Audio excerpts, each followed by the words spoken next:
Bien amigos, tal y como habíamos anunciado, nos place recibir en el espacio estelar del día a Rafael Espinal, director de la Escuela de Economía de la Universidad INTEC, con quien vamos a compartir el cafecito de hoy.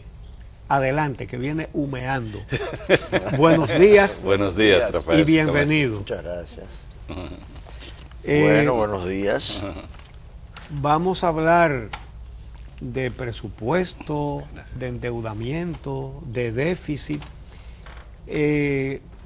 Quizás, muchas gracias, quizás la mejor manera de comenzar a oír esta cátedra es pedirle a Rafael Espinal que nos diga cómo es que la economía que más crece tiene que hacer todos los años un presupuesto deficitario y tiene que seguir endeudándose. ¿Y qué significa? ¿Cómo analiza ese presupuesto a la luz de esa preocupación? Sí, bueno, primero que nada, buenos días, Uchi, Javier. El presupuesto, fíjate, hay dos cosas. Primero, la economía dominicana crece. Eso es una cosa que no sé si en los números... Sí, yo no te lo pongo en duda. Que se plantean, pero hay un crecimiento, en los últimos años, un crecimiento incluso importante. El problema es que la deuda crece más rápidamente que el crecimiento del Producto Interno Bruto. ¿Cómo se explica? Nosotros hemos calculado, por ejemplo, los últimos, desde el 2014 al 2018, en esos años la deuda ha crecido el doble del crecimiento del Producto Interno Bruto en promedio anual. Eso implica que el crecimiento, y hay estudios que lo muestran, está apalancado en el endeudamiento. Es decir, nosotros crecemos porque nos endeudamos. Es un impulso que le da a la economía esa deuda que año por año se va acumulando con un déficit público que es cubierto por la deuda. El problema de ese crecimiento impulsado en deuda es que ese crecimiento, tarde o temprano, llega a una situación de callejón sin salida. Es decir, tú tienes que seguir endeudándote para crecer, pero en la medida que te endeudas, tus compromisos, el servicio de la deuda es cada año mayor. ¿Qué por ciento del PIB tenemos en estos momentos de endeudamiento? Nosotros tenemos en el PIB dos tipos de endeudamiento. Si tú tomas el endeudamiento del sector público no financiero, que es el gobierno propiamente, son alrededor del 40% del PIB, 39.9% de acuerdo a las estadísticas de la Dirección General de Crédito Público. Ese endeudamiento, que son unos 31.200 millones de dólares, tú tienes que sumarle el endeudamiento del Banco Central, que es el sector financiero. El Banco Central tiene un endeudamiento de 11.000 millones de dólares equivalente. 44.000 millones llevamos ahí. Ahí ya llevamos una cantidad que es del 54% del Producto Interno Bruto. Es decir, nosotros estamos en un nivel de endeudamiento alto para un país de las condiciones de la República Dominicana en términos del Producto Interno Bruto, pero más grave es en términos de los compromisos del servicio de la deuda. ¿Qué significa esto? ¿Verdad? Que de los ingresos públicos, de los ingresos por concepto de impuestos, básicamente, que tiene el gobierno, debe destinar una proporción al pago de intereses y capital. Este año en el presupuesto, el 23% de todos los ingresos va al pago de intereses.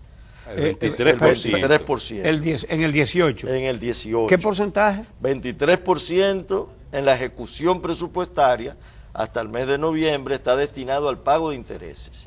De manera que el gobierno tiene un 77% para los gastos que realiza, pero de ese para los gastos y el pago de la deuda. Y el pago de la deuda. Entonces, el 46% de todos los ingresos va a servicio pago de la deuda. De manera que el gobierno tiene aproximadamente casi la mitad de todos sus ingresos comprometidos con el pago de la deuda. Y la única manera de mantener ese servicio de la deuda es volviendo a endeudándose más. Endeudándose más. Por ejemplo, en el presupuesto del 2019 que acaba de aprobarse, el gobierno tiene un financiamiento de 231.000 millones de pesos. ¿Cómo es?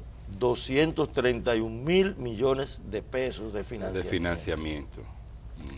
Tú lo calculas a una tasa del 50, poniéndola en 50 para redondear, tú tienes 231.000, entre 50 te da 4.300 millones de dólares.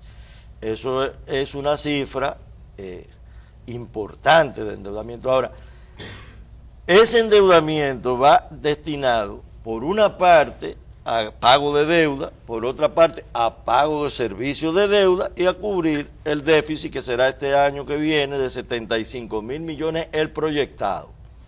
Porque este año estaba proyectado en 87.000 millones. ¿Y a cuánto llegó? Y está llegando alrededor de 100.000 millones. A 100.000 millones. A 100.000 millones.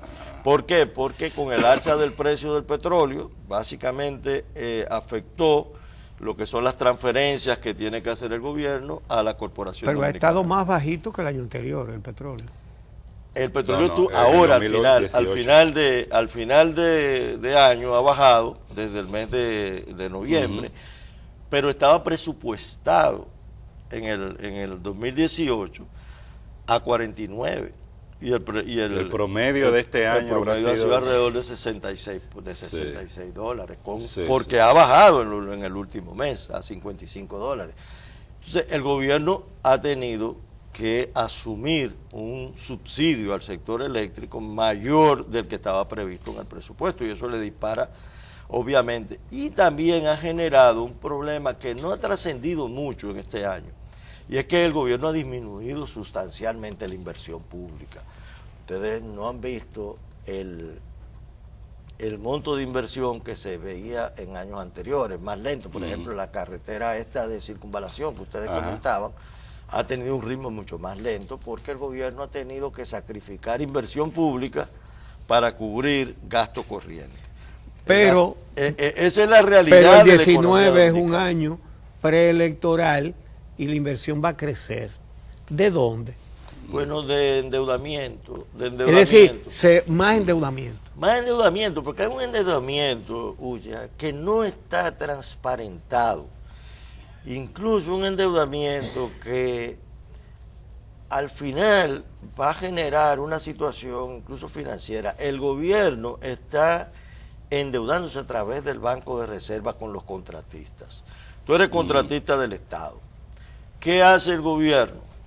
Que te envían al Banco de Reserva. No tiene para pagarte, entonces te envía al Banco de Reserva, el Banco de Reserva te financia la obra con un aval del gobierno. Y esa es una deuda que le Sí, pero que queda al gobierno. Es una deuda que le queda al gobierno, que el gobierno la transparenta al final del periodo fiscal. Ahora el gobierno sometió al Congreso una aprobación para modificación del Entonces presupuesto. el financiamiento, en lugar de pagarlo el gobierno, lo paga el contratista. El financiamiento, el gobierno absorbe los intereses. Sí, y termina... El gobierno absorbe los intereses. Sí. Y favorece al Banco de Reserva, porque el Banco de Reserva, a final de cuentas, se gana los intereses de ese financiamiento que debería pagar el gobierno directamente al contratista. Tú hablas de una práctica ahora que le hemos visto de manera frecuente en los últimos años, y es la de ese presupuesto que se ajusta a final de año, que es el presupuesto complementario. El complementario. Le llaman. ¿Esto no es una práctica violatoria o que por lo menos no es del todo transparente? Porque se supone que cuando tú haces un presupuesto de un año, ahí tú estimas el nivel de ingreso y el nivel de gasto. Eso es lo correcto, que tú estimes el nivel de ingresos, el nivel de gastos y te ajustes al gasto consignado en el presupuesto. Lo que ha pasado desde el 2012 hasta la fecha, y digo el 12 porque el 12 lo marcó por el déficit que se creó en ese año, que fue un año electoral. Un año electoral y que fue el déficit más alto que ha tenido el país en los últimos años. A partir de ahí se ha hecho un hábito en la ejecución presupuestaria que el gobierno gasta en algunas partidas, sobre todo en las obras, más de lo presupuestado, y al final ajusta con un presupuesto complementario que no es más que legalizar las violaciones a la ley de presupuesto. A la ley de presupuesto, en otras palabras, lo que hace es legalizarla. Y se somete un presupuesto complementario que la gente cree que es que el gobierno va a salir a buscar ese dinero para completar. No, eso ya se gastó. Y se gastó en financiamiento a través fundamentalmente del Banco de Reservas, quien es el instrumento financiero del gobierno para ese tipo de obras que financia. Mira, el diputado Wellington Arnaud le está pidiendo desde hace más de un mes al Ministerio de Hacienda, lo explicó aquí, una explicación de una partida de 66 mil millones de pesos que dice que figuran como una deuda, pero no dice en qué se origina esa deuda, no dice de qué es esa deuda, y no le responden. ¿Tú tienes noticias de eso? Sí, bueno, es que en el presupuesto aparece una partida de 66 mil millones que dice cuentas por pagar. Exacto. Pero no están desglosadas esas cuentas por pagar. Yo estimo que eso, y conociendo el funcionamiento del Ministerio de Hacienda, que esos son atrasos en compras y en ubicaciones de obras que no se han podido saldar durante el presente año. Y es un déficit que se transfiere del 2018 al 2019. Al final de cuentas, eso podría uno calcularlo. Pero eso es una sospecha tuya. Es una sospecha. Sospecha que son... No, son deudas acumuladas sí. por pagar, porque lo dice claramente. Sí. Son cuentas por pagar. Y esas Sí. cuentas por pagar pueden proceder de dos vías. Ajá. O de compras del Estado, que no se han saldado, o de ubicaciones de obras que no han sido saldadas. Entonces, esas dos partidas pueden estar, y eso sí es una presunción, pueden haberse generado en el 2018 o incluso antes del 2018, pero son obviamente atrasos del gobierno con suplidores del Estado y con contratistas. Y se están transfiriendo al presupuesto del 2019, ya no como un déficit, sino como parte del gasto del gobierno para el 2019. Lo que es una manera también de no transparentar la ejecución. O sea, el presupuesto tiene que cambiar en varios sentidos. Aquí muchas veces se habla de la necesidad de una reforma fiscal.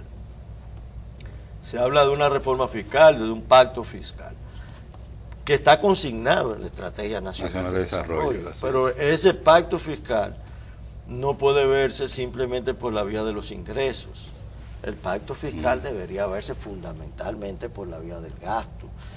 Y el gasto hay que verlo en varios aspectos. Primero, el presupuesto debería ser un presupuesto por resultados. Es decir, yo he trabajado con fondos de organismos internacionales como el Banco Mundial, el BID, en la ejecución de proyectos. Y en los organismos internacionales tú tienes un proyecto y tú tienes unos indicadores y tienes unas metas que tienen que ser evaluadas. El gobierno debe tener un presupuesto donde la ejecución del gasto esté fundamentada en indicadores, ya sea sociales o de servicios, y metas que deben ser cumplidas. Igualmente debería ser un presupuesto mucho más transparente. Entonces, el compromiso de un pacto fiscal debería ser, en primer lugar, por la ejecución del gasto, para hacer un gasto más eficiente, por resultados, un gasto transparente, y luego discutimos la parte de los ingresos. Primero vamos a resolver el tema del gasto, y si hace falta recursos, entonces modificamos la estructura impositiva para tener mayores ingresos. Y eso debería ser digamos, lo que... Pero se habla de que hace falta recursos, como quiera, porque a Cauchy no le gusta mucho esa expresión, la usamos los economistas. La presión fiscal en la República Dominicana sigue siendo baja en comparación con otros países de la región. Eso un 14, un 15%. Ahora está casi un 15%. Casi un 15%. Eso me obliga como él repite la expresión, yo repito mi argumento. En la presión fiscal, para calcular la presión fiscal, deberían incluir como elementos reales todos los gastos que tiene que hacer un ciudadano para suplir los servicios que no le suple el Estado. Es decir, los costarricenses tienen una presión fiscal de 25, que creo que por ahí, ¿verdad? Y nosotros creo que 16 o 15. Ok. ¿Qué costarricense tiene que construir una cisterna en su casa? No, el agua le llega. tampoco tiene que ponerle bombas que además consumen mucho más electricidad. Tampoco tiene que tener inversión o planta, inversor o planta, ni batería. Tampoco tiene que tener un vehículo cada miembro de la familia, porque el transporte es un desastre. Entonces, calcúlamelo en la presión fiscal. Todo lo que yo tengo que gastar, tengo que ponerle reja a la casa, porque no hay seguridad. Entonces, ¿por qué los economistas no incluyen todo eso en la presión fiscal? No, porque esos son gastos para cubrir la ineficiencia. Entonces, ¿cómo puede pretender un economista, sobre todo si es oficialista, diga, no, pagan muy poco de impuestos, paguen más? ¿Y dónde está mi agua? ¿Y dónde están mis servicios de salud? Si se pagan más impuestos, se le darán esos servicios. ¿Tú crees?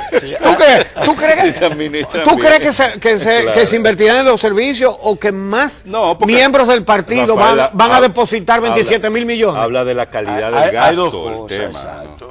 Es lo que tú dices, Javier, es la calidad del gasto. Porque tú no tienes esos servicios por dos razones. Primero, y fíjate que porque para que un individuo deposite 27 mil millones, no puede haber agua. No, pero por eso te digo que primero, porque el gasto en servicios de agua, en servicios de seguridad, es ineficiente. Es la primera razón, es un gasto ineficiente porque tú tienes en el servicio de seguridad, tú tienes un montón de empleados que son empleados del servicio de seguridad, policías, soldados, que cobran dinero para hacer un servicio privado en una casa particular, o para estar en su casa. Igual pasa con el gasto en educación o el gasto en salud. Tú tienes un gran dispendio en el gasto. Ahora, ciertamente la presión fiscal en relación con otros países y sobre todo en relación con los países desarrollados es baja. Ningún país se puede desarrollar con una presión fiscal del 15%. Eso es correcto. Ahora, tú no puedes subir los impuestos en un país donde los impuestos lo pagan una parte de la población, porque la presión fiscal en general es un 15%, como el Producto Interno Bruto. Bueno, ¿y dónde están los $8,000? Dice alguna gente, los $8,000 míos del Producto Interno Bruto. La presión fiscal es un 15% en promedio, pero para el que paga los impuestos es un 30%, es un 40%, porque hay mucha gente que no paga. Entonces, ese es el problema. Uno es el gasto y otro es la distribución de esa presión fiscal. Bueno, muchas gracias. Quedaron algunos temas ahí. Y queda una satisfacción porque un individuo que no es economista de este programa, desde hace años viene preguntándole a los economistas que vienen aquí lo que tú acabas de decir sin que te lo preguntaran. Es decir, que en el crecimiento, el endeudamiento es un componente importante. Eso se viene diciendo en este programa desde hace años y más años. Y se lo he preguntado a un montón de economistas, sobre todo a los que trabajan para el gobierno, y ninguno ha respondido. Y tú lo acabas de decir. Es que es así, Uchi. Bueno, es la realidad. Pues gracias por decir eso tan espontáneamente.